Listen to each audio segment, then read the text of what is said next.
Pessoal, então essa é a última parte da aula sobre máquina CC, né? Depois serão alguns problemas ainda sobre máquina CC que nós vamos resolver da lista, né?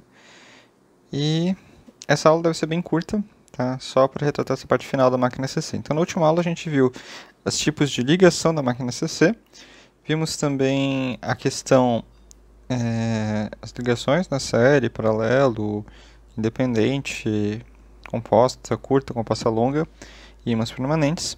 Nós vimos também as características, né, de torque por rotação, né? Vimos primeiro o que é o torque da máquina CC, né, torque, a tensão induzida, e nós vimos também as curvas de torque por rotação, certo?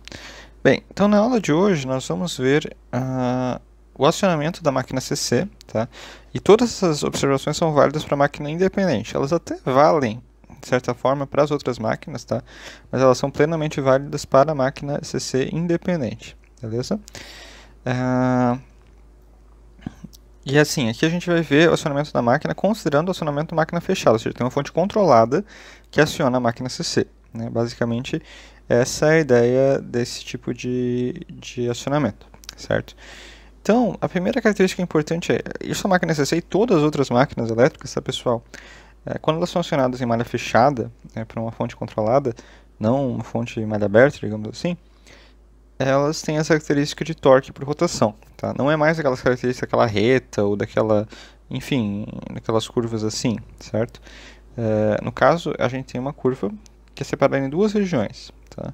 A região de torque constante e a região de potência constante, que também é chamada de região de enfraquecimento de campo.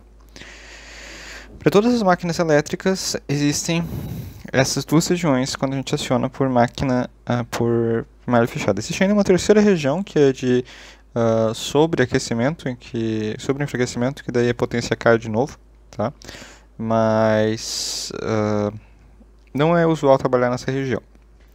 Mais usual são essas duas regiões, torque constante e potência constante. Então, região de torque constante, assim, você consegue, claro, excursionar em todas as regiões abaixo da curva, né? A gente tem a curva que é a curva limite de operação, né? Mas você pode trabalhar com a máquina em malha fechada em qualquer região embaixo da curva, tá? Você pode trabalhar com menos potência do que a potência nominal da máquina ou potência limite da máquina, né? Mas a ideia é que, para toda essa faixa de rotações, tá? A gente consegue operar com torque máximo, né? Passou dessa faixa de rotação, essa rotação aqui é definida pela tensão máxima da máquina, né? Passou dessa faixa, você é obrigado a reduzir o torque para poder aumentar a rotação, né? Você não consegue mais trabalhar com o torque nominal da máquina, certo? Então, né, aqui você aumenta a potência, à medida que você vai aumentando a rotação para o mesmo torque, chega a um limite de potência da máquina, você é obrigado para aumentar a rotação, né, manter a potência constante, então você reduz o torque. Lembrando, né, pessoal, que potência, torque vezes rotação. Então, se eu quero manter constante a potência, então eu sou obrigado a reduzir o torque, né? Então, se a potência é uma constante, ele vai ficar uma função inversa, né? É simples assim. Bem, como é que funciona, né? Olhando para a máquina, para as equações da máquina, como é que funciona essa operação dela? Bem, o torque, pessoal, ele é proporcional à corrente de armadura, certo? E a velocidade é proporcional à tensão de armadura. Se a gente for supor, né, que a operação na região de torque constante, a gente aumenta a velocidade aumentando a tensão de armadura. Então, eu aumento a tensão do terminal de armadura, né? Isso vai aumentar inicialmente a corrente, certo? Mas como você aumenta a velocidade, aumenta também a tensão interna da armadura, né? Tipo, se eu manter a corrente constante, ou seja, para o mesmo torque, né, eu vou acabar aumentando, para manter essa corrente constante, a tensão interna da máquina. Se eu aumento a tensão interna da máquina, eu aumento a rotação da máquina, certo? Mantendo a corrente constante, né? Basicamente isso que o controle vai fazer. É o controle que vai fazer isso, ele vai aumentar a tensão, mantendo a corrente constante, e aí ele deixa, acontece, obviamente, um aumento do EA para poder compensar essa corrente constante, né? Se aumenta o EA, aumenta a rotação ω-m. Basicamente é assim que funciona a operação de torque constante, que consequentemente a corrente de armadura também é constante. Já no caso da região de potência constante, o que acontece? eu cheguei no limite de tensão da minha máquina, então a minha tensão agora vai ser fixa, eu não consigo mais aumentar a tensão do terminal da máquina e, consequentemente, eu não consigo aumentar a IA. Então, o que eu faço? Bem, a máquina é duplamente alimentada, eu tenho o controle da fonte de campo, né? Então, eu posso reduzir o campo da máquina, eu posso reduzir o fluxo. Por quê? Se eu isolar nessa equação aqui da tensão induzida, posso isolar a rotação, eu vou ver que a rotação é inversamente proporcional ao fluxo. Então, se eu reduzo o fluxo da máquina, eu aumento a rotação da máquina, né? Só que se eu reduzir o fluxo, eu ao mesmo tempo reduzo o torque, mantendo a corrente IA, né? Então, na mesma proporção que eu aumento a velocidade, eu reduzo o torque, né? Então, por isso que eu tenho... Não é bem na mesma proporção, tá, pessoal? É inversamente proporcional, né? Uma relação de inverso, tá? Então, nesse caso, eu tenho uma região de potência constante. Então, o torque reduz, né? A potência se mantém e eu reduzo o fluxo para poder aumentar a rotação. A tal ponto que, se eu zerar o fluxo, tá, pessoal? Existem algumas vezes que a gente deu falha de campo, né? Tipo, cortou a alimentação do campo na máquina CC, o torque desaparece, a máquina para muito fácil, né? Porque não tem mais torque. Só que a rotação dispara, a rotação vai lá para o infinito, tá? Quando tem falta de campo, né? Isso às vezes é uma falha que às vezes acontece com a máquina CC, tá? Falha de campo, a rotação dispara e o torque ele zera, né? Bem, existe a relação, né, de potência, nós precisamos lembrar, potência, torque vezes rotação, que é a mesma coisa que A vezes IA, né? Ela se mantém constante, considerando que A e IA são constantes, nesse caso, né, reduzindo o fluxo na mesma proporção. Então a potência também vai se manter constante, certo? Outra coisa importante são os quadrantes de operação, tá? O livro do BIM, ele explica melhor essa parte. Se alguém tiver curiosidade, pode dar uma olhada no livro do BIM, né? Se alguém tiver interesse. O livro do FITS trabalha isso um pouco mais lá no final do livro, tá? Não trabalha tanto no início. Na sexta edição ele trabalha no final, quando entra aquela parte de retorno de potência. Eu não sei se a sétima edição chega a trabalhar um pouco essa parte, tá? O livro do FITS da sexta edição trabalha e o livro do BIM também trabalha, né? Bem, então, qual que é a ideia, né? Existem os 4 quadrantes de tensão e corrente, que é a mesma coisa que rotação e torque, tá? Rotação e torque e tensão e corrente. A corrente está relacionada com o torque, né? E a tensão está relacionada com a velocidade. Bem, o primeiro quadrante, tá, é o quadrante de tração. Ele tem corrente e tensão positiva. Estou acelerando a máquina. O terceiro quadrante é o quadrante de ré. Também é tração, mas é retração reversa. Eu estou indo para trás. Em tensão e corrente. Se eu tiver o segundo quadrante, é tensão negativa com corrente positiva. Então, o que acontece? A corrente ainda está, o torque ainda está no sentido positivo, e eu estou querendo forçar que a velocidade fique negativa. Então, eu estou fazendo uma frenagem ativa, né? Eu estou forçando a redução de velocidade, enquanto eu ainda tenho torque.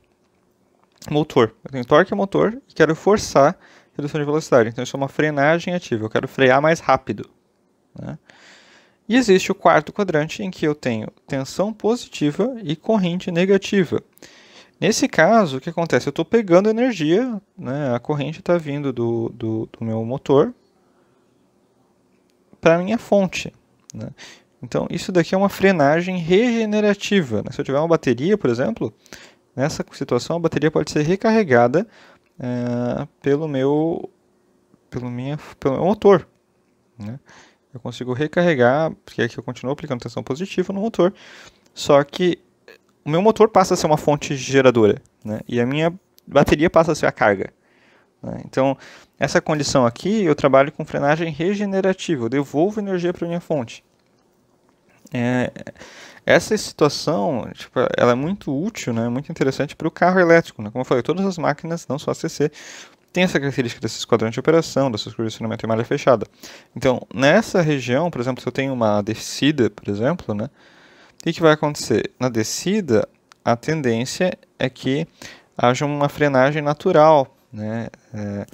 Eu posso deixar a própria descida levar o carro, né? Ele pode aproveitar a energia da própria descida para descer, e, consequentemente, vai haver um torque reverso. E aí eu vou conseguir mandar a corrente de volta para minha fonte. Então eu consigo recarregar as baterias por causa da descida, né? Isso é bem interessante na situação dos carros elétricos, por exemplo, né? uma propriedade interessante que eu não consigo fazer com os carros a combustão. Eu não consigo restaurar a gasolina. Eu não consigo pegar o gás carbônico de volta e transformar em gasolina. Não dá. Infelizmente, isso não dá para fazer. Talvez, em teoria, assim, química, com condições de pressão e temperatura bem específicas, seja possível. Mas não na condição de pressão normal. Algo que é muito mais fácil de fazer com o caso do carro elétrico, certo? Então, em teoria, né, a máquina tem 4 quadrantes de operação que tem mais ou menos esse comportamento, tá? Não são, assim, no terceiro e no primeiro são esses comportamentos, tá? No segundo e no quarto existem algumas alternativas, ele é um pouquinho diferente, mas assim, não convém aqui explicar essa diferença, tá? Só convém dizer que ele tem uma operação similar nos 4 quadrantes de operação. E aquela análise da nossa curva inicial de torque por rotação, ela é válida para o primeiro quadrante, né? Para o terceiro quadrante ela é espelhada, ao contrário, e aí para os outros quadrantes ela tem um comportamento próprio também que é parecido, mas não é igual. Certo? Bem, e como é que eu aciono, né? Qual é a fonte controlada para a máquina CC? Vocês vão ver melhor isso nas matérias de eletrônica de potência 1 e 2, tá? Em eletrônica de potência se estuda isso, né? Infelizmente, em todos os cursos, praticamente, você vê eletrônica de potência depois de máquinas e a gente precisa falar sobre eletrônica de potência em máquinas. Não tem o que fazer, tá? Fala o mínimo possível, né? Mas principalmente depois quando a máquina de indução fala no inversor. Enfim, a gente tem que falar um pouco, né? Mas, assim, vocês ficam com aquela frustração que eu não sei o que está acontecendo, né? Bem, os circuitos principais, tá, para alimentar a máquina CC são o retificador controlado, que é um retificador à base de tiristor, então é um retificador trifásico, então ele tem 3 fases, né? Cada fase é conectada num braço do retificador. E é utilizado tiristores para poder fazer... O que os tiristores fazem, né? O diodo, ele deixa passar toda a onda, né? O tiristor, ele deixa passar parte da onda, né? Então você consegue controlar o quanto de onda que é retificada pelo motor. Então, por exemplo, né, esse final de saída desse cara aqui, ele vai ser um negócio assim, né? Eu consigo aumentar ou diminuir o quanto que ele vai pegar. Eu consigo mexer no valor médio desse sinal com esse indicador controlado, dependendo do ângulo de disparo dos tiristores, né? Então eu consigo passar mais ou menos tensão para a armadura da máquina, certo? Um outro conversor muito utilizado, tá, é o conversor Buck. Esse conversor só trabalha no primeiro quadrante, tá? Esse daqui tem 2 quadrantes possíveis, tá, de trabalho. Normalmente ele trabalha no primeiro e no segundo, ou no primeiro, porque ele não consegue fazer ré, esse cara aqui, né? Então ele não consegue colocar tensão negativa, ele só consegue colocar tensão positiva. Na verdade ele só trabalha no primeiro e no quarto, né? Daí ele vai trabalhar no quarto como um inversor não autônomo, né? Ele vai devolver energia para a rede. Ele trabalha como inversor, ironicamente, não autônomo. Ele não sabe que ele está fazendo isso, não faz por conta própria, mas ele acaba fazendo, tá? Então ele só trabalha no primeiro e no quarto quadrante. Ele não consegue impor tensão negativa, né? Só tensão positiva. Mas é uma propriedade bem interessante, né? Propriedade do inversor não autônomo. Bem, aqui só trabalha no primeiro quadrante, né? Então basicamente é uma fonte que eu chaveio aqui e aplico um controle de tensão. A tensão aplicada no motor vai ser uma tensão chaveada, é o famoso PWM, né? Modulação por largura de pulso. A tensão média é a tensão que vai efetivamente ser observada, digamos assim, pelo motor, né? Aí eu aumento o tempo que essa chave está fechada, eu passo mais tensão. Eu diminuo o tempo que essa chave está fechada, eu passo menos tensão. E assim eu controlo a máquina. Existe esse diodo, que é o diodo de roda livre, que serve para não abrir subitamente a corrente da máquina, porque a máquina não deixa de ser um indutor, né? Então eu não posso abrir subitamente essa indutância. Então o que acontece? Quando essa chave abre, esse indutor se ativa, né? E daí a corrente circula pelo diodo. A tensão fica zero, tensão nula. Em teoria vai ter o 0,7 do diodo lá, né? Mas praticamente nula. E a corrente fica circulando pelo diodo. Então a corrente ela vai ter uma pequena queda, vai ser um negócio assim, ela vai subir e descer, certo? Mas ela vai permanecer praticamente contínua. Bem, existe também o conversor de 4 quadrantes, que também é chamado um pouco de ponte H, né? É um pouquinho diferente o conversor de 4 quadrantes da ponte H, mas enfim, eles são parecidos. E esse conversor ele trabalha nos 4 quadrantes, ele trabalha no primeiro, no segundo, no terceiro e no quarto. Por quê? Eu posso ter essa chave ativa aqui e essa chave ativa aqui, então eu tenho tensão positiva. Se eu ligar ao contrário, se eu ligar esse cara aqui e esse cara aqui, A tensão em relação ao sentido original vai ser o contrário, vai ser o oposto, então tensão negativa. Então eu consigo trabalhar com tensão positiva e tensão negativa. E ao mesmo tempo eu tenho caminho de corrente assim, né? Se eu trabalhar com caminho de corrente assim, eu ativo esses diodos. E caminho de corrente assim, né? Que daí eu ativo esses diodos, certo? Então, nesse caso eu consigo trabalhar também com frenagem dos dois tipos, tanto ativa quanto frenagem regenerativa, né? Então, por isso que ele é um conversor de 4 quadrantes, certo? Se vocês tiverem curiosidade, tem um outro vídeo no canal, que é um vídeo sobre modulação PWM, que eu explico isso em bem mais detalhes, tá? Não tantos detalhes assim, porque também não é uma aula de eletrônica de potência, mas é uma aula de PI2, e lá eu explico um pouquinho melhor como é que funciona essa questão das modulações, desses conversores, se vocês tiverem interesse, beleza? Então, basicamente, o acionamento da máquina CC é isso, né? Se tiverem alguma outra curiosidade, dúvida, enfim, vocês comentem, né? Também podem entrar em contato por outros canais para tirar dúvidas. Seria isso, então. Então, se vocês gostaram, deixem um like no vídeo de vocês. E até um próximo vídeo.